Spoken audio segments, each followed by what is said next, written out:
లో భాగంగా యూనిట్ 2 మానవ శరీర నిర్మాణ శాస్త్రము శరీర ధర్మశాస్త్రము 2 శరీర ద్రవాల ప్రసరణ.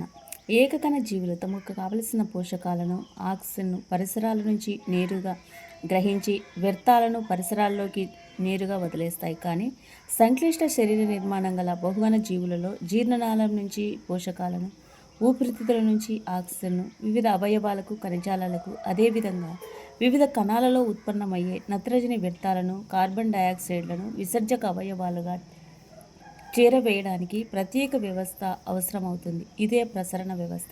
ప్రసరణ వ్యవస్థలో రక్తము, శోషరస వ్యవస్థలోని శోషరసము అనే కణజాలాలు పోషకాలను, శ్వాస వాయువులను, హార్మోన్లను వివిధ భాగాల నుంచి సేకరించి సంబంధిత అవయవాలకు, కణజాలాలకు చేరవేస్తాయి.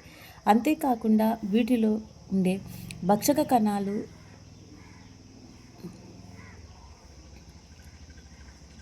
గామా గ్లోబులిన్లు శరీర వ్యాధికారక క్రిముల నుంచి రక్షిస్తాయి. కాబట్టి ప్రసరణ వ్యవస్థ తపాల రక్షక బట వ్యవస్థలుగా పోల్చవచ్చు. రక్తం ఆల్బుమిన్, హీమోగ్లోబిన్, ట్రైబ్నోజన్ మొదలైన అనేక రకాల ప్రోటీన్లు ఉన్నాయి. ఆల్బుమిన్లు కేశనాళిక ద్రవ విసరణ పీడనాన్ని కలగజేసి రక్తము నుంచి ద్రవం నష్టం జరగకుండా అరికట్టి రక్త సాధారణ ఘటకాన్ని కాపాడుతుంది. గ్లోబులిన్లు రక్షణలో ట్రైబ్నోజన్ మరియు ప్రోథ్రాంబిన్లు రక్త స్కందనలో ప్రముఖ పాత్ర వహిస్తాయి. వివిధ అంతఃస్రావిక గ్రంథులు స్రవించే హార్మోన్లు రక్తము వాటి లక్ష్యాంగ అంగాలు చేర్చి శరీర సమన్వయానికి తోడ్పడుతుంది. కాబట్టి ప్రసరణ వ్యవస్థను 3 సంకలన లేదా సమన్వయ వ్యవస్థగా పరిగణించవచ్చు. రక్త ప్రసరణ వ్యవస్థలో రక్త ప్రవాహానికి అవసరమయ్యే పీడనాన్ని కలగజేయడానికి హృదయము, రక్త పీడనాన్ని కనిపెట్టడానికి పీడన గ్రాహకాలు, రక్త పరిమాణాన్ని నియంత్రించడానికి ఏడిహెచ్, అల్డోస్టిరాన్ అనే హార్మోన్లు ఉన్నాయి. శరీర ద్రవాల ప్రసరణ. ఈ శరీర ద్రవాల ప్రసరణలో వివిధ జంతువు సమూహాలు తమ అవయవాల మధ్య పదార్థాల రవాణాకు వివిధ పద్ధతులను రూపొందించుకున్నాయి. ప్రాథమిక జీవులైన స్పంజికలు, నిడేరియన్ల పరిసరాల నుంచి నీటిని వాటి కుహరాలలో ప్రసరింపజేసే పదార్థాల పరస్పర వినిమయం చేసుకుంటాయి. క్లిష్ట నిర్మాణం గల జంతువుల పదార్థాల రవాణాకు ప్రసరణ ద్రవాలు వినియోగిస్తాయి. మానవుడితో పాటు ఇతర ఉన్నత జంతువులు రక్తాన్ని శోషరస ప్రసారాల ద్రవంగా వినియోగిస్తాయి. రక్త సంఘటనాన్ని మొదటి సంవత్సరం మనము గురించి తెలుసుకున్నాం. ఈ అధ్యయనంలో శోషరసము, రక్తస్కందనము, హృదయ నిర్మాణము, పనిచేసే విధానము, ప్రసరణ రక్తనాళాలు, ప్రసరణ వ్యవస్థ రుగ్మతల గురించి మనం తెలుసుకుంటాం. శోషరస వ్యవస్థ ఇది శరీర కణజాలంలో పలచని కుడ్యాలు గల అధశోషరస కేశనాళికలతో ఏర్పడి విస్తృత లాంటి వ్యవస్థ. చిన్న చిన్న కేశనాళికలు ఒకదానితో ఒకటి కలిసి పెద్ద నాళాలను క్రమంగా ఏర్పరుస్తుంది. తలకిందులైన వృక్ష నిర్మాణాన్ని తలపిస్తుంది. చివర పెద్ద నాళాలు శోషరసాన్ని మెడ కింద భాగంలో సిరలలో విడుదల చేస్తాయి. ఈ వ్యవస్థే వివృత రకం. శోషరస నాళికలు మూసి ఉన్న చివరల గల సూక్ష్మ నిర్మాణాలు. ఇవి కణాంతర ప్రదేశాల్లో విస్తృత వలలాంటి నిర్మాణాలను ఏర్పరుస్తాయి. వీటి కుడ్యము అంతర స్తరాలతో ఏర్పడి రంధ్రసహితంగా ఉంటుంది. వీటి ద్వారా కణబాహ్య ద్రవము, ప్రోటీన్లు, సూక్ష్మజీవులు, శోషించబడిన కొవ్వులు సులభంగా ప్రవేశించగలుగుతాయి. శోషరస కేశనాళికలు చేరిన కణబాహ్య ద్రవాన్ని శోషరసము అంటారు. శోషరస కేశనాళికలు కలిసి పెద్ద శోషరస నాళాలు. ఇవి కలిసి ఇక పెద్ద వాహికను ఏర్పరుస్తాయి. నాళాలు వాహికలు గోడల సిరలను పోలి ఉండి కవాటాలను కలిగి ఉంటాయి. వాహిక కుడ్యపు నునుపు కండరాలు సంకోచ వ్యాకోచాలు అలల్లాంటి పెరిస్టాల్టిక్ చలనంతో శోషరసాన్ని మెడదిశగా నెడతాయి. శరీరపు దిగువ భాగాన ఉన్న శోషరస నాళాలు శోషరసాన్ని ఉరవాహికలోకి చేరవేస్తాయి. శోషరస వ్యవస్థలో ఉరవాహిక పెద్ద నాళము. దీని ఎడమ శోషరస వాహిక లేదా కైలిఫెరస్ వాహిక అని కూడా అంటారు. ఇది సిరా వ్యవస్థలో ఎడమ అంతరాంగల సిర, ఎడమ అధోజత్రిక సిర కూడలిలో శోషరసాన్ని విడుదల చేస్తుంది. తమ తల ఎడమ బాహువు వక్షస్థల భాగాలలో కూడా శోషరస ఉరవాహిక ద్వారా శిర వ్యవస్థను చేరుతుంది. తల కుడి భాగము, కుడి బాహువు, కుడి ఉరభాగం నుంచి సేకరించబడిన శోషరసము కుడి శోషరస వాహిక ద్వారా కుడి అధోజత్రిక శిర, కుడి అంతర్గల శిర కూడలి ద్వారా శిరా వ్యవస్థలో కలుస్తుంది. పై విధంగా ఒకప్పుడు రక్తంలో భాగంగా ఉన్న శోషరస కణజాలాలకు పోషకాలు ఆక్సిజన్ అందించడానికి రక్తనాళ నుంచి బయటకు వచ్చి కణబాహ్య ద్రావముగా మారి కుడి ఎడమ అధోజత్రిక సిరల ద్వారా తిరిగి రక్తాన్ని చేరుతాయి. శోషరస శిరా వ్యవస్థ ద్వారా గుండెను చేరడానికి ముందు అందులో బ్యాక్టీరియాలు, వైరస్లు శోషరస కణుపులోని తెల్ల రక్త కణాలు భక్షిస్తాయి. శోషరస వ్యవస్థలో ప్లీహము, థైమస్, టాన్సిల్స్ మొదలైన అవయవాలుంటాయి. శ్లేష సంబంధ శోషరస కణజాలము, ఉండకము కూడా శోషరస వ్యవస్థలోని అంగాలే. శోషరసము ఏర్పడే విధానం. ఈ శోషరసం ఏర్పడే విధానంలో మనం తీసుకున్నప్పుడు కేశనాళికల పూర్వతలంలో అధిక గాలన పీడనం వల్ల రక్తము నుంచి ప్లాస్మా, దానితో పాటు గ్లూకోజ్, చిన్న సేంద్రియ అణువులు, పెద్ద ప్లాస్మా ప్రోటీన్లు తప్ప అకర్బన లవణాలు గాలనంతంతో కణబాహ్య ప్రదేశాలను చేరుతాయి. దీనిని కణబాహ్య ద్రవము అంటారు. దీనివల్ల ప్లాస్మాలో కొల్లాయిడ్ల ద్రవాభిసరణ పీడనము ప్లాస్మా ప్రోటీన్ల వల్ల పెరుగుతుంది. ఈ పీడనం ద్వారా 85% కణబాహ్య ద్రావణాన్ని ఆక్సిజన్, CO2 పోషకాల కణజాలాలతో వినిమయం తర్వాత సిరికలలోకి చేరుస్తుంది. మిగిలిన 15% కణబాహ్య ద్రావ్యాన్ని శోషరస కేశనాళికలు గ్రహిస్తాయి. దీనినే శోషరసము అంటారు. ఇక్కడ గర్భిణీ స్త్రీలలో గర్భాశయం పెరగడం వల్ల ఉదర స్త్రీలపై పీడనం కలుగుతుంది. దీనివల్ల కేశనాళిక జలస్థితిక పీడనం పెరిగి కాళ్ళలో కణబాహ్య ద్రవం పెరుకుని పోయి వాయడం అనేటువంటిది జరుగుతుంది. శోషరస సంఘటన. ఇది రక్తంలోని ప్లాస్మాను పోలి ఉంటుంది. అయితే ఇందులో ప్రోటీన్లు, ఇతర పోషకాలు చాలా తక్కువగా ఉంటాయి. ఎర్రక్త కణాలు ఉండవు. శోషరసంలో నీరు, కొద్దిగా ప్లాస్మా ప్రోటీన్లు, విద్యుత్ ఆవేశకాలు, శోషరస కణాలు, కొన్ని స్కందన కారకాలు, ప్రతిరక్షకాలు, ఎంజైములు, పోషకాలు మొదలైనవి ఉంటాయి. శోషరస వ్యవస్థలో విధులు. శరీర భాగాల నుంచి శోషించిన పోషకాలను, వ్యర్థాలను తిరిగి రక్తంలోకి చేరుస్తుంది. శోషరస గ్రంథుల నుంచి శోషరస కణాలను రక్తంలోకి రవాణా చేస్తుంది. పేగు సూచకాలను, లాక్టియల్ శోషించిన కొవ్వులలో కరిగే విటమిన్లను రక్త ప్రసరణ వ్యవస్థ చేరుతుంది. శోషరసపు కణువుల్లో హానికర సూక్ష్మజీవులు, అన్య రేణువులను తెల్ల రక్త కణాలు భక్షిస్తాయి. రక్త స్కందనం.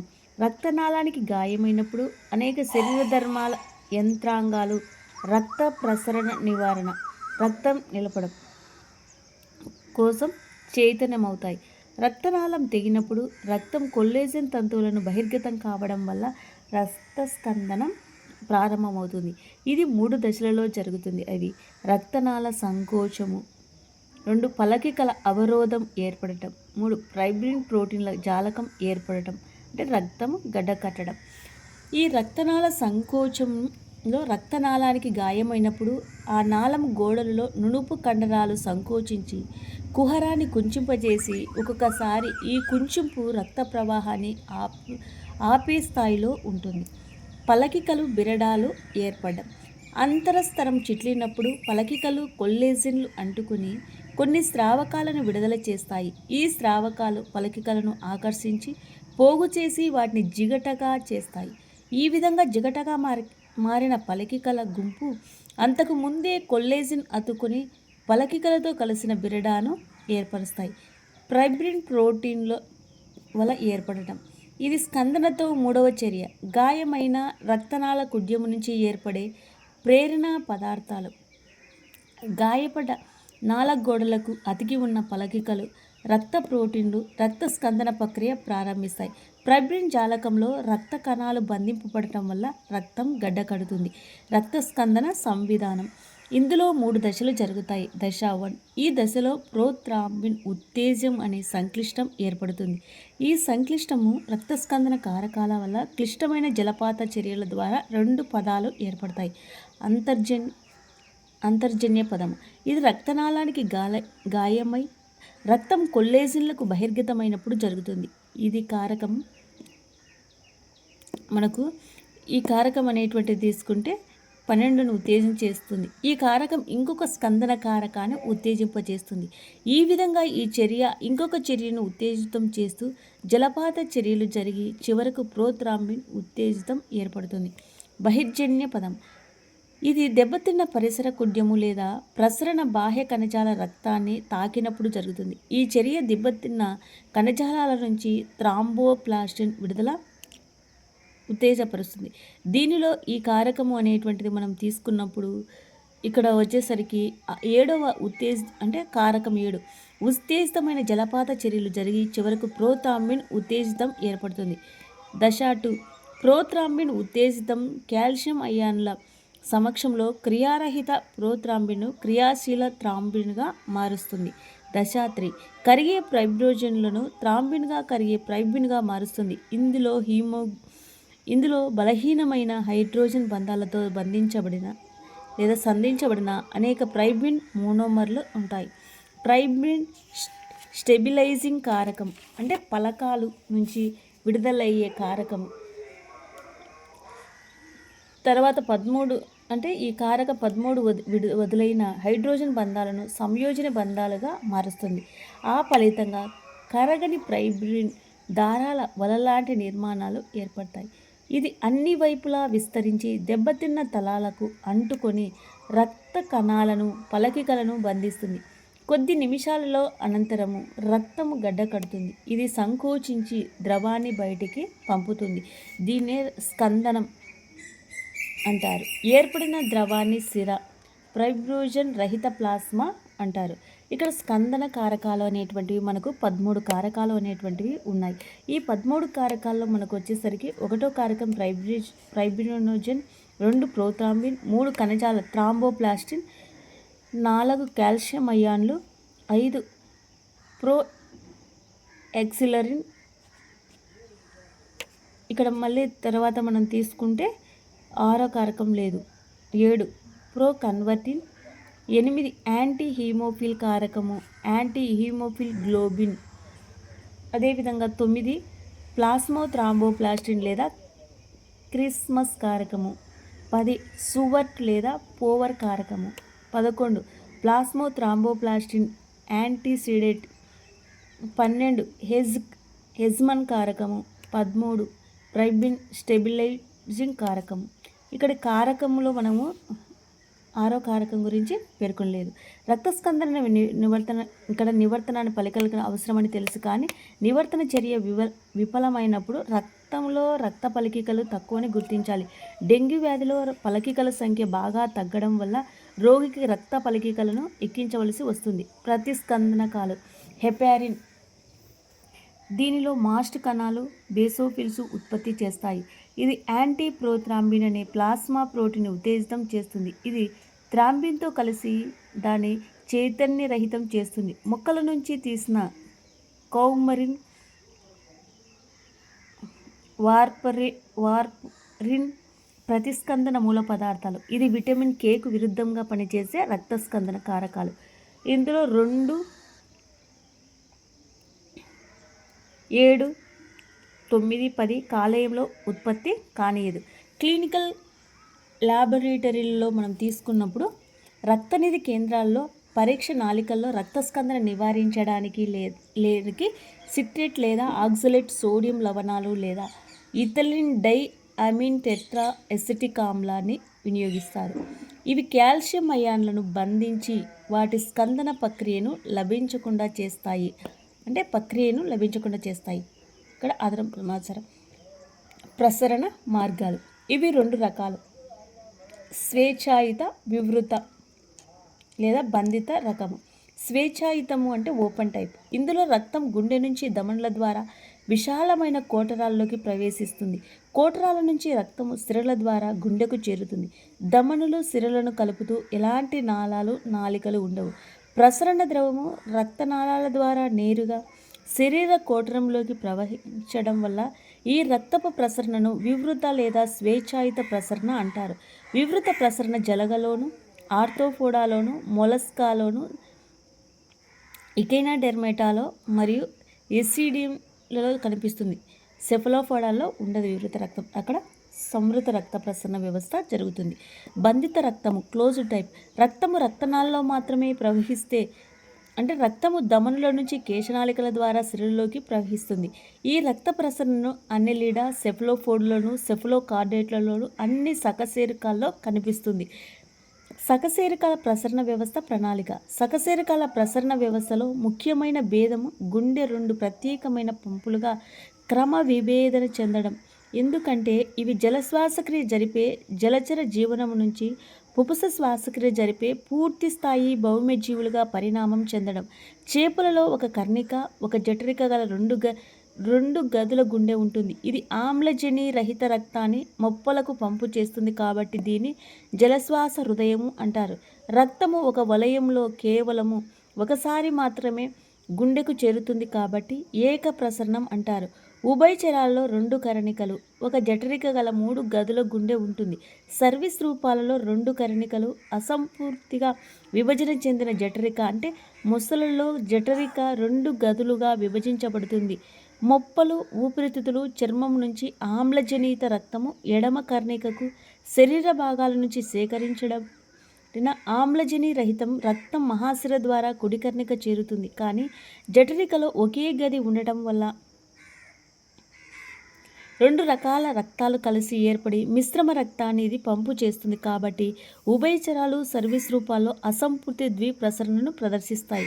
పక్షులు, క్షీరదాల్లో 2 కర్ణికలు, 2 జఠరికలు గల 4 గదులు గుండె ఉంటుంది. వీటిలో ఆమ్లజనియుత, ఆమ్లజనిరహిత రక్తము ఎడమ కుడి కర్ణికల ద్వారా ఎడమ కుడి కర్ణికలోకి చేరుతుంది. జఠరికలు ఆమ్లజనియుత, ఆమ్లజనిరహిత రక్తాన్ని వేరెవరుగా దైహిక పుపుస ప్రసరణలుగా మార్గాల్లోకి పంపిణీ చేస్తాయి. ఈ ప్రసరణలో ఆమ్లజనియుత రక్తం మాత్రమే దేహ భాగాలకు ప్రసరింపబడుతుంది. ఒక పూర్తి ప్రసరణ వలయంలో రక్తం గుండె ద్వారా 2 సార్లు ప్రసరిస్తుంది. ఈ రక ప్రసరణను ద్వంద్వ ప్రసరణ అంటున్నాం. మానవుడి యొక్క హృదయం లేదా ప్రసరణ వ్యవస్థను మనం తీసుకున్నప్పుడు అందులో హృదయం ప్రసరణ వ్యవస్థలో మనకి ఏమేమి కనిపిస్తాయి అనేటువంటిది ఇక్కడ తెలుసుకుంటాం. దీనిలో కండర సహితము 4 గదుల గుండె, శాఖీయ సంవృత రక్తనాళాలు, రక్తము అనేటువంటివి ఉంటున్నాయి. నిర్మాణం, గుండె యొక్క నిర్మాణం. ఇది గుండె మధ్యత్వచం నుంచి ఏర్పడుతుంది. ఇది మందమైన కండరహిత గోడలు గల స్పందించే అవయవం. ఇది ఉరఃపంజరములో ఊపిరితిత్తుల మధ్య గల మిడస్టియం అనే కుహరం ఉంటుంది. దీని అగ్రం కొద్దిగా ఎడమవైపుకు వంగి ఉంటుంది. ఇది ఇక్కడ అగ్రభాగం కొద్దిగా ఎడమవైపుకు వంగి ఉంటుంది. ఇది మనం బిగించిన పిడికిలి పరిమాణంలో ఉంటుంది. గుండెను ఆవరించి 2 పొరలు ఏర్పడిన హృదయావరణ త్వచం ఉంటుంది. వెలుపలి పొరను తంతుయుత హృదయావరణం అని, లోపలి పొరను సిర్రస్ హృదయావరణ పొర అంటారు. సిర్రస్ హృదయావరణంలో 2 త్వచాలు ఉంటాయి. అవి వెలుపలి కుడ్యస్తరము, లోపలి అంతరాంగ స్తరము. కుడ్యస్తరము తంతుయుత హృదయావరణానికి, అంతరాంగ స్తరము గుండె ఉపరితలానికి అతుక్కుని ఉండి దానినే బాహ్యస్తరము ఎపికార్డియం ఏర్పడుతుంది. ఈ 2 త్వచాలను వేరు చేస్తూ హృదయావరణ కుహరం ఉంటుంది. హృదయావరణ ద్రవముతో నిండి ఉండి ఈ ద్రవము 2 పొరల మధ్య రాపిడిని తగ్గించి గుండె స్వేచ్ఛ కదలికలను అనుమతిస్తుంది. గుండె గోడల్లో 3 పొరలు ఉంటాయి. అవి వెలుపలి ఎపికార్డియం, మధ్య మయోకార్డియం హృదయ కండరాలతో ఏర్పడి మందమైన పొరలో లోపల ఎండోకార్డియం, పలుచగా ఉన్న ఎండోథీలియం. ఎండోథీలియం గుండె కవాటాలను ఆవరించి ఉండటమే కాకుండా గుండె నుంచి బయలుదేరే పెద్ద రక్తనాళాలు ఎండోథీలియంలో కలిసిపోతాయి. బాహ్య నిర్మాణం. మానవుడి గుండెలో 4 గదులు ఉంటాయి.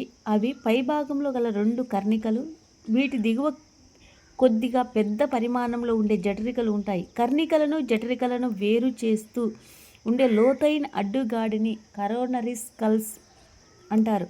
కర్ణికల పూర్వ ఊర్ధ్వ భాగంలో ఉండే కండరీత కోశాన్ని కర్ణికా ఉండుకము లేదా కర్ణికా ఉపాంగము అంటారు. అంటే కర్ణిక పూర్వ ఊర్ధ్వ భాగంలో ఉండే కండరీత కోశాన్ని కర్ణికా ఉండుకము లేదా కర్ణికా ఉపాంగము అంటారు. 2 జఠరికలు జఠరికాంతర గాడులతో పూర్వ పరగాడులు వేరు చేయబడతాయి. దీనిలో కరోనరీ ధమని దాని శాఖలు ఇమిడి ఉంటాయి.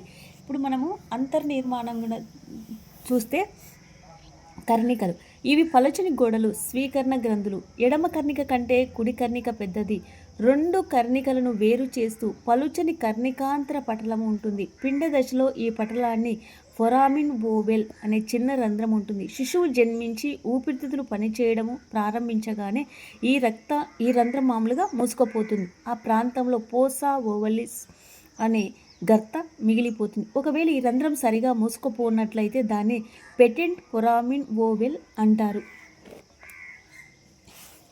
కుడి కర్ణిక మనకి ఇక్కడ కుడి కర్ణికలో తీసుకున్నప్పుడు ఈ కుడి కర్ణిక దేహంలోని వివిధ భాగాలు నుంచి ఊపిరితిత్తులు తప్ప ఆమ్లజని రహిత రక్తాన్ని స్వీకరించి ఊర్ధ్వ మహాశిర ద్వారా దేహ పూర్వ భాగము నుంచి అధో మహాశిర ద్వారా దేహ పరభాగం నుంచి హృదయ కోటరము, గుండె గోడల నుంచి ఆమ్లజని రహిత రక్తాన్ని కుడి కర్ణికలోకి చేరవేస్తాయి. కరోనరీ కోటరము నుండి కుడి కర్ణికలోకి తెరుచుకొని రంధ్రము టెబేసియన్ కవాటము ఆవరించబడి ఉంటుంది.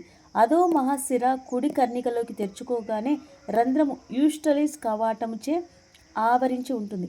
పిండ దశలో ఈ కవాటం పరమహాశిర ద్వారా వచ్చే రక్తాన్ని ఫొరామిన్ ఓవెల్ ద్వారా ఎడమ కర్ణికలోకి పంపుతుంది. ప్రౌఢ దశలో ఇది అభివృద్ధి చెందక క్రియారహితంగా ఉంటుంది. ఊర్ధ్వ మహాశిర కుడి కర్ణికలో తెరుచుకునే రంధ్రము వద్ద కవాటాలు ఉండవు. ఊపిరితిత్తుల నుంచి ఆమ్లజనిత రక్తాన్ని రెండు జతల పుపస సిరలు గ్రహించి వేరెవరు రంధ్రాల ద్వారా ఎడమ కర్ణికలోకి తెరుచుకుంటాయి. కర్ణికలను జఠరికలను వేరు చేస్తూ కర్ణిక జఠరికాంతర పటలము ఉంటుంది. దీని కుడి ఎడమ కర్ణిక జఠరిక రంధ్రాలు ఉంటాయి. ఎడమ రంధ్రము దగ్గర ద్విపత్ర కవాటము, మిట్రల్ కవాటము, కుడి రంధ్రము దగ్గర త్రిపత్ర కవాటము ఉంటాయి. జఠరికలు వీటి గోడలు మందంగా ఉండి రక్తాన్ని పంపిణీ చేయడానికి తోడ్పడతాయి. రెండు జఠరికలు జఠరికాంతర పటలాలతో వేరు చేయబడి ఉంటాయి. ఎడమ జఠరిక గోడలు కుడి జఠరిక గోడల కంటే మందంగా ఉంటాయి. జఠరికల లోపలి తలము కండరాలతో ఏర్పడి ఘాట్లతో ఉంటుంది. వీటిని కాలంనే కార్నే లేదా ట్రాబిక్యులే కార్నే అంటారు. కొన్ని ఘాట్లు పెద్దగా శంఖాకారంగా ఉంటాయి. వీటిని పాపులర్ కండరాలు అంటారు. ఈ కండరాలు స్నాయురంజువులు లేదా హృదయ స్ట్రింగ్కు కలపబడి ఉంటాయి. ఈ కొల్లేసిన్ కీలితాలు పాపులర్ కండరాలను త్రిపత్ర మిట్రల్ కవాటాలకు కలుపుతాయి.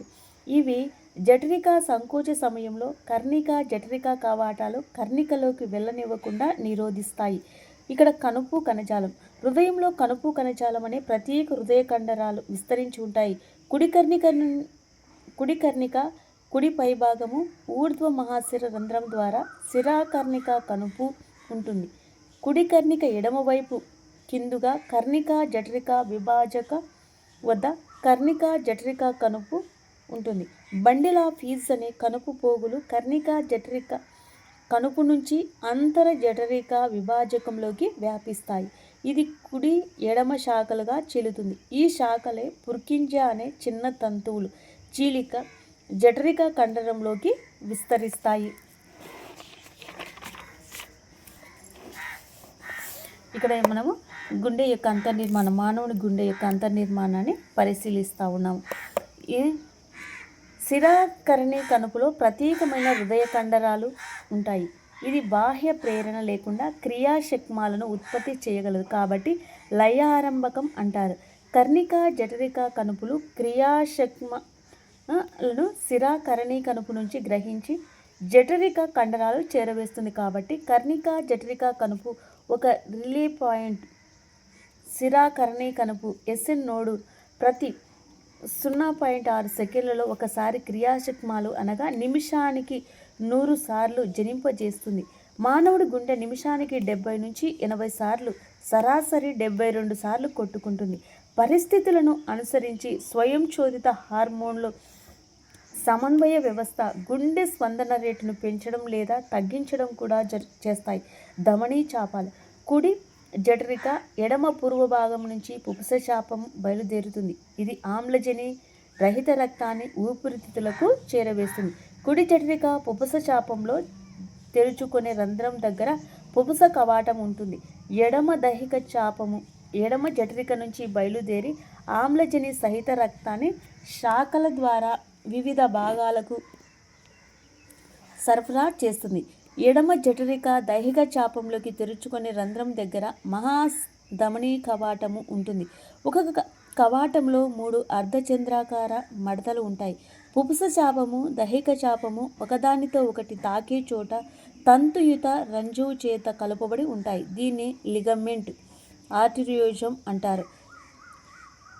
ఇది పిండ దశలో పుపుస చాపాన్ని దైహిక చాపాన్ని కలిపే డక్టస్ ఆర్టిరియోసిస్ అవశేషం. ఆర్తిక వలయం ఒక హృదయ స్పందన మొదలు కావడం నుంచి మరి ఒక హృదయ స్పందన మొదలయ్యే వరకు జరిగే హృదయ ప్రక్రియలను ఆర్తిక వలయం అంటారు. ఇది 3 దశలలో జరుగుతుంది. అవి కర్ణికా సిస్టోల్, జఠరికా సిస్టోల్, హృదయ డయాస్టోల్. మొదట 4 గదులు విశ్రాంత దశలో ఉమ్మడి డయాస్టోల్ దశలో ఉంటాయి. రక్త పుపుస సిరలు మహాసిర ద్వారా సంబంధిత కర్ణికలోకి చేరుతుంది.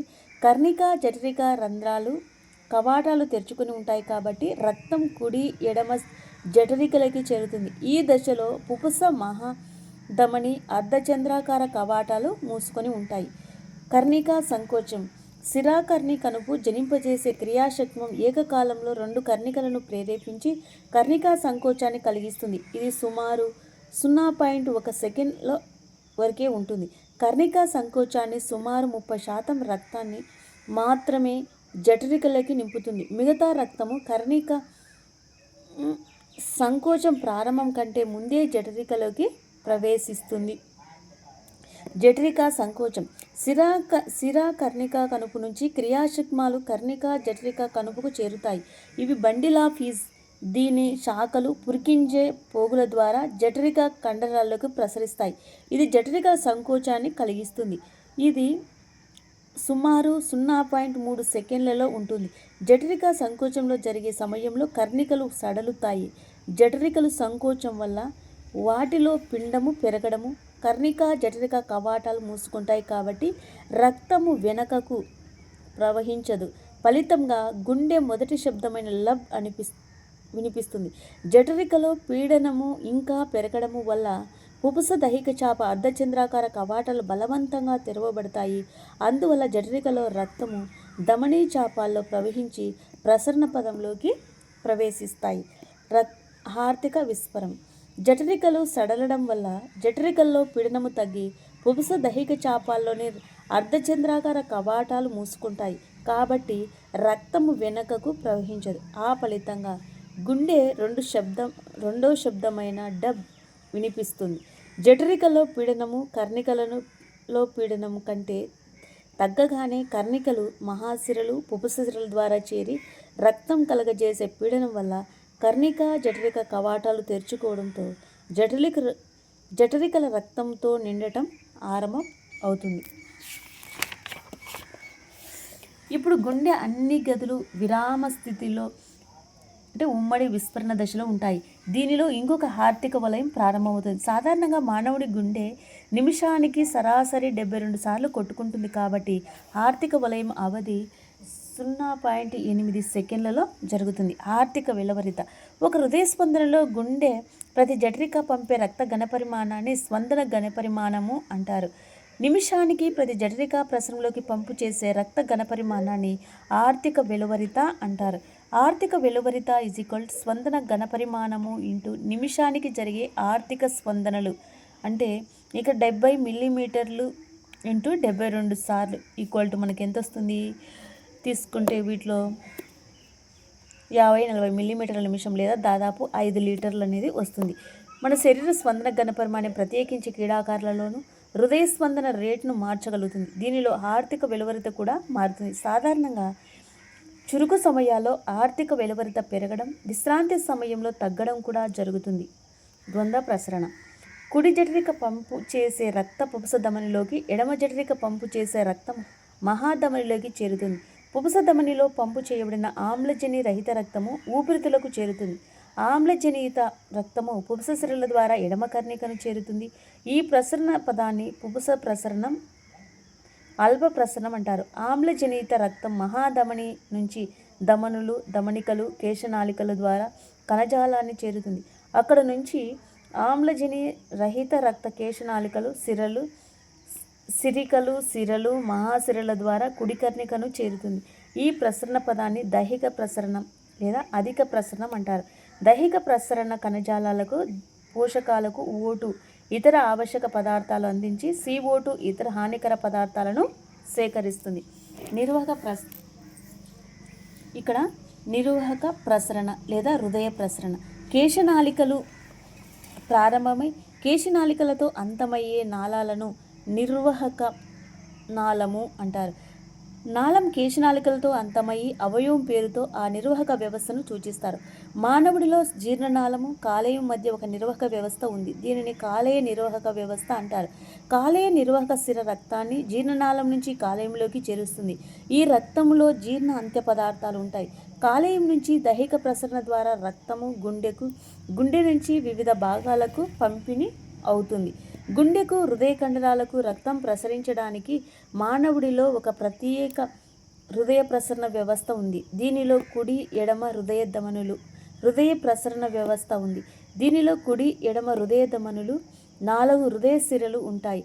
హృదయ సిరలు హృదయ కోటరాల్లోకి తెరుచుకుంటాయి. హృదయ స్పందన క్రమత. హృదయ చర్యల నియంత్రణ అంతర్జన్యంగా ప్రత్యేక కండరాలు కణుపు కణజాల ద్వారా స్వయంగా నియంత్రించబడుతుంది. మధ్యాముఖంలో ప్రత్యేక నాడీ కేంద్ర స్వయంచోత నాడీ వ్యవస్థ ద్వారా హృదయ చర్యలు నియంత్రిస్తుంది.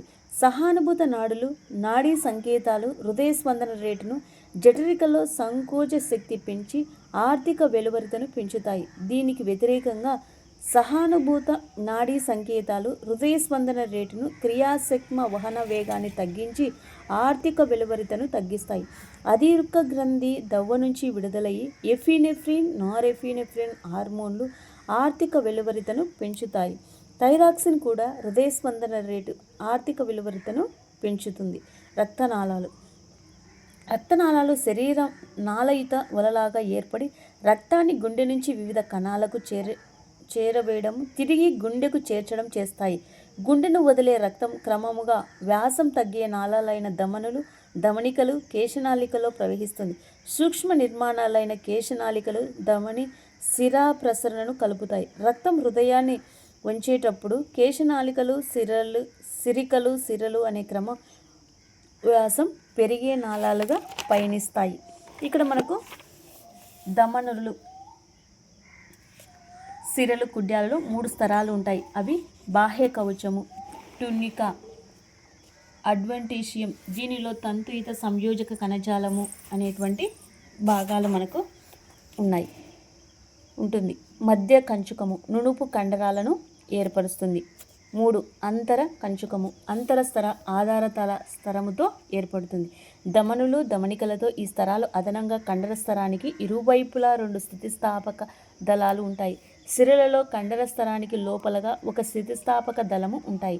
సిరల కంటే ధమనులలో కండర స్తరం మందంగా ఉంటుంది.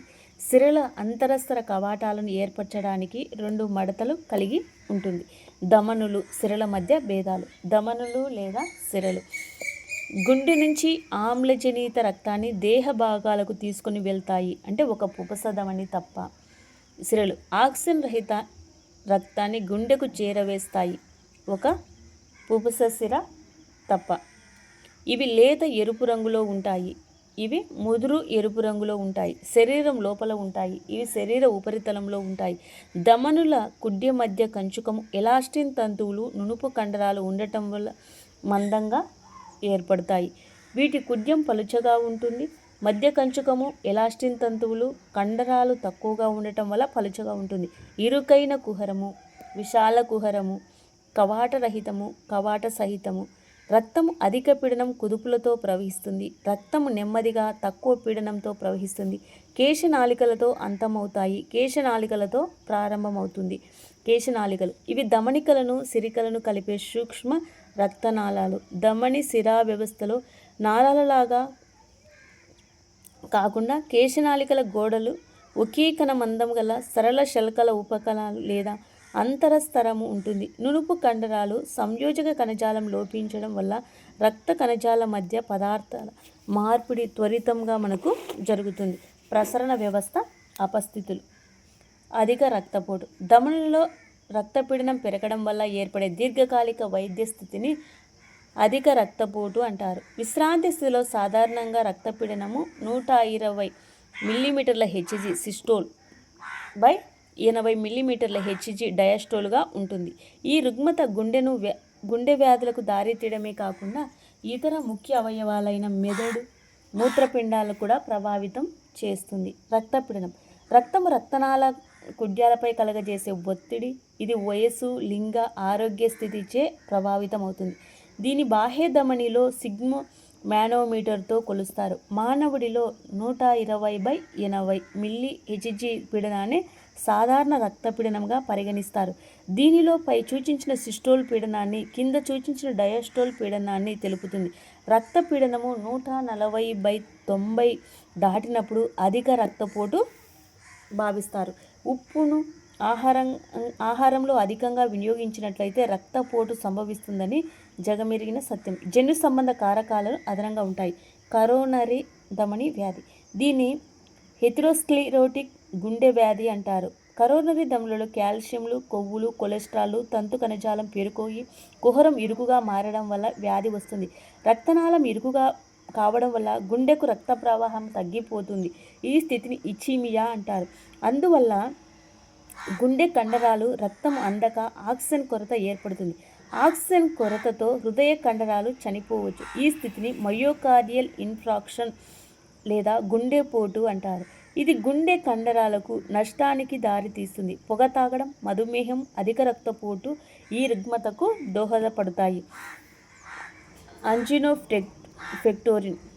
ఇచీమియాతో సంభవించే ఛాతీ నొప్పి. ఈ నొప్పి గుండె కండరాలకు రక్త సరఫరా తగ్గిస్తుందని తెలియజేసే ప్రథమ సూచిక.